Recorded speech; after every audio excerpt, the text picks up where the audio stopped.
依家我哋係中午2點左右。依家我喺呢個位置呢，唔係高層嚟嘅，我哋喺呢個位置係一個別墅嘅頂樓，3樓嚟嘅。呢個景觀點樣啊？呢度呢係我哋三鄉雅居樂萬象郡3期，即係柏岸半斗灣嘅一個165平方嘅單邊位別墅。呢個別墅呢係清水房，即係毛坯房嚟嘅。你睇下呢個花園。我哋依家呢就喺頂樓，呢個係3樓嘅位置。嗱，呢個就係佢嘅花園。花園就係咁樣嘅，唔係咁方正三角形，但係單邊位。呢邊呢就係村嚟㗎啦，呢個係新墟村嚟嘅。呢邊呢就係東北向呢個景觀。然之後呢，我哋望到嘅呢一片呢，應該短期10年8年內都唔會有建築㗎啦，魚塘同埋農田嚟嘅。呢條係河。好，我哋睇翻正題。呢邊呢，呢個位置。佢係咁樣嘅，到時可以好似呢邊咁搭起身，呢度就可以做翻一間房啦。呢個透房就可以做得好大噶啦，就係咁嘅樣。呢度做翻一個好大嘅透房，單邊位採光特別靚。呢邊咧就係一個透房，咁3樓有2個透房啦，就2樓同樣都可以有2個透房嘅。我哋落2樓睇下先。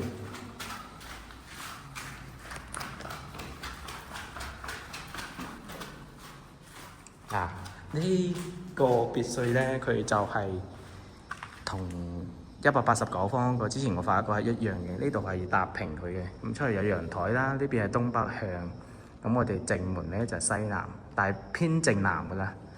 咁呢度呢，大概有成40方度啦。呢度一個廁所位置，咁同樣呢個2樓都係一個透房做好噶啦。呢個廁所好長。到時改嘅話，可以做電梯喺呢個位置。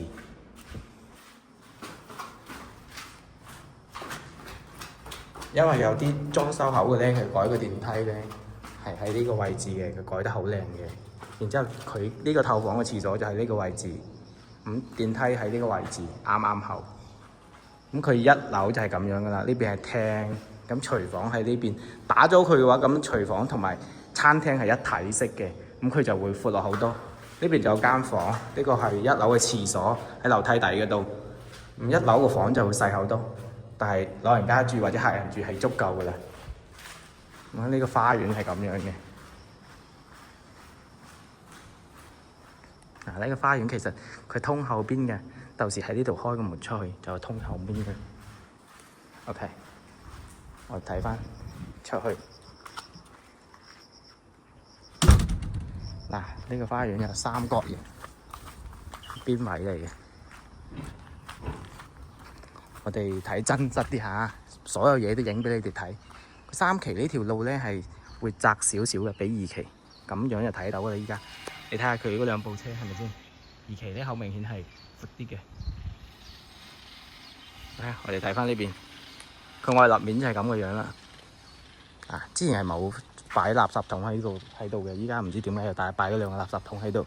佢比其他嘅165個花園有少少區別，即係因為呢邊大咗，但係呢個位置就細咗。然之後呢，呢度就多咗2-3個停車位。